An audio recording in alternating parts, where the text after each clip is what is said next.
Okay guys, so today we're going to be talking about our three states of matter. Now the three states of matter, you've probably heard this before in middle school and other science classes. What we're concerned about is solid, liquid, and gas. Now you've actually probably heard that there's a fourth state of matter, plasma. When you take physics next year, you'll be concerned with that. At this moment though, we only really care about these three. And the reason we only care about these three is because plasma requires such extreme temperatures that it's not really something that we're going to be working with in our class. Now, when we talk about our three states of matter, there's some important information that we need to know about them. So when we talk about our solid, and I'm going to leave a little bit of room here because I'm going to go back and add some stuff. But when we have a solid, all of the atoms or all of the molecules that make up my solid are lined up nice and neat. They're all touching each other and they're all holding on to each other very, very tightly. So we've got this nice, neat pattern. It's a repeating pattern. Everybody's touching, everybody's holding on really, really tight. Now, because everybody's holding on really, really tight, because everybody's pushed up against each other really closely, it's going to have some properties. The first property that we're going to care about for our solids is that they have definite or fixed shape. Now what this means is that my shape does not change. So I've got an ice cube. My ice cube is solid water. I put it in this square container. Unless I break the ice cube, the shape doesn't change. If I were to put it in this rectangular container, again, as long as I don't break my ice cube, the shape is still the same. So unless I physically break it, the shape doesn't change on the item, okay? Definite shape. The other thing that's important about a solid that we need to know is it has a definite or fixed, doesn't change, volume. The size of my solid doesn't change. Again, unless I do something to it, unless I break it. If I take my solid, here my ice cube is in a really big container. Now my ice cube is in a much smaller container, but my ice cube size didn't change just because the container did. The shape stays the same, the size stays the same, and that's because all of my atoms are lined up really, really tightly. Now, my ice cube is sitting in this container out in my kitchen, and it's kind of hot. Now, as I add heat to my ice cube, we know what's happening to it. It's starting to turn in to a liquid. My solid water is becoming liquid water. And that change of state is called melting. Changes of state are always physical changes, not chemical. The ice here is going from solid water to liquid water, but I'm not making anything new. It's still water. So it is a physical change, not a chemical change, okay? Now, as I'm adding heat, okay, what's happening to all of my atoms is they start speeding up and they start moving faster and faster and faster and they start vibrating in place. And so what happens is where they're holding on to each other, they start breaking apart. Now in my liquid, my atoms or molecules are still touching each other, but now instead of having this nice repeating pattern, they're just kind of wherever they want to go. Still touching, but now they're not lined up nice and neat, okay?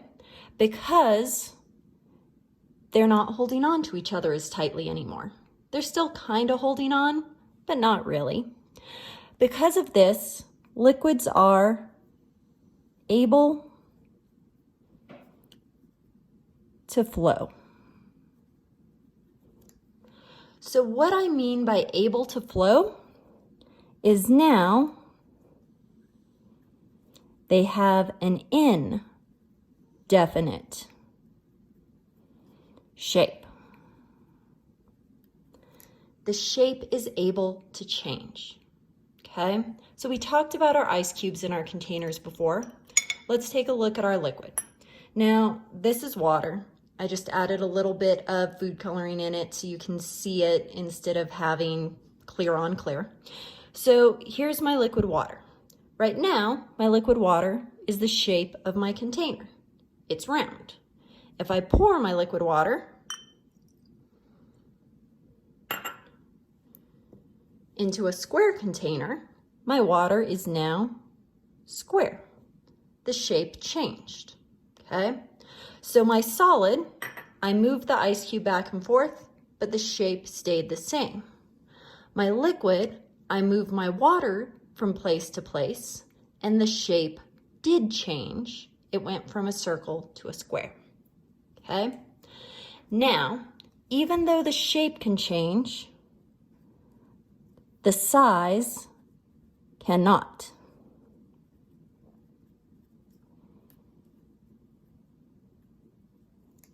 So the size does not change, okay? So when I pour my water from container to container, if I have 100 milliliters of water in this container, I still have 100 milliliters of water there. You know this. If you take a can of soda, a can of Pepsi, you pour it into a glass, whether it's a little glass or a big glass, the Pepsi doesn't fill the entire container. It's the same amount, the same volume, that doesn't change, okay? So the shape can change of our liquids, but the size cannot. So let's say I take my water and I put my water on the stove and I start heating it up. All of my atoms are going to start moving quicker and quicker and quicker. As they start moving quicker and quicker, they're going to start breaking apart. As they break apart, they're going to start going off into the air. Now, in the gas, all of my atoms are spread apart. They're all moving very, very quickly. They're not in one place anymore. Because they are all spread apart, their shape, oops, that's an E. Their shape can change, okay? So if I have a container of aerosol room deodorizer, and I spray that container, originally the gas was in the container, it's the shape of the container. When I spray it into the room, that gas is gonna spread out and it's gonna take the shape of the room. It's not gonna just float around in the shape of the container in the front of the room. So the shape can change. Same thing with the size. It has indefinite size. You know this. If you're out in the halls and somebody's spraying Axe body spray by their locker, it doesn't just stay on them. It doesn't just stay by their locker. You can smell it all the way down the hall. It takes a while, but it's going to spread out until it fills the entire container that it's in. So the shape can change and the size can change. Now there's one more cool thing that you're gonna see about gases, and it's that a gas can be compressed. Okay? So in my solid, everybody's touching and is tightly packed. In my liquid, everybody's touching, they're tightly packed, they're just not holding on to each other as tightly. But in the gas, everybody's spread out, okay? So what that looks like, here I've got my little syringe, and if I pull my syringe, it's filling up with gas. Now, this is the air in the room, so oxygen, carbon dioxide, a little bit of hydrogen, just regular air stuff, okay? Now, right now it's open, but if I close the end, all of that gas is trapped inside the container. Right now I've got a little bit more than 5 milliliters. If I start pressing on this container, I'm compressing the gas, I'm pushing it closer and closer together. Now I hit a certain point where I can't squeeze any harder.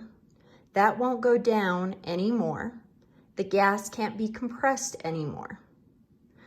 But here, all of my gas is all spread out. Here, all of my gas is pushed all together. That's what it means by compressible. I can't do that with a solid. I can't do that with a liquid. I can only do that with a gas, and I can only do it with the gas because everybody's all spread out, okay? Now I forgot to fill out my line. My liquid on my stove, heating up, gets hotter and hotter and turns into a gas. Whoops, sorry. I can either call that boiling, or the term you'll see a lot of times in science classes is vaporization. Vaporization, okay? So it's turning from a liquid into a vapor, so vaporization, okay? Again, it is a physical change. Liquid water becomes gaseous water, which is steam, but it's still water. Now this can go either direction, okay? When I take a shower in the morning, what do you start seeing on your mirrors? All of the steam from your shower is really, really hot, but it starts collecting on the glass on the mirror and it starts cooling down and it forms condensation. Okay, still a physical change. Gaseous water becomes liquid water, but it's still water, okay? If I took my water and I started cooling it down, cooling it down, cooling it down, it will eventually start to freeze until it becomes solid water or ice.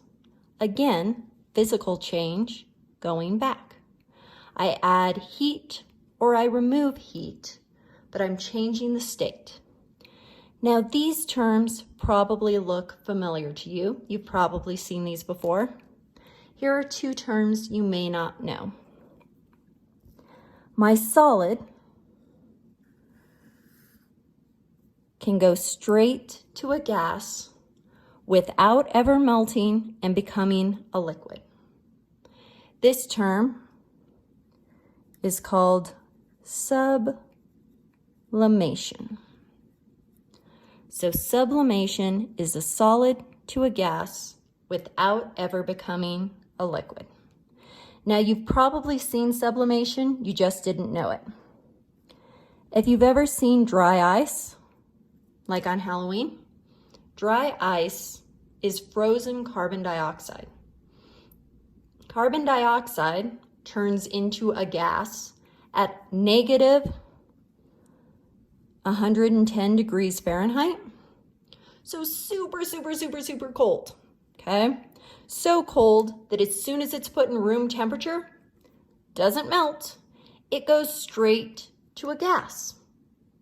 So there's no melting, there's no liquid carbon dioxide, we don't see that, it goes straight to a gas. Something else that's a lot more common, if you've ever seen like the gel air fresheners, the gel air fresheners slowly over time get smaller and smaller. They don't melt, but they smell really good. The reason they smell really good is because that solid gel is turning straight into a gas, never a liquid, doesn't melt, but it sublimates and becomes a gas. So the solid gets smaller as it turns into a gas. Okay? We can also go the other way. So we can go from a gas back into a solid without ever turning into a liquid. This is called deposition. And deposition is actually super common in Colorado in the winter. What we have with deposition is we have frost. Okay? So what happens is we have water vapor in the air, and then overnight it gets really cold. Well, it doesn't rain, it doesn't turn into a liquid, but on your car windows, on the grass, on the sidewalk where it gets really, really cold, that water vapor goes straight back into a solid and forms frost, but we never have a liquid. Okay? So it's really important that you know your 3 states of matter and you can identify how they're the same and how they're different. It's also really important that you know that the changes of state, whether it's boiling, melting, freezing, deposition, condensation, sublimation, are always, always, always physical changes. Okay? So all of these are always physical changes. Okay?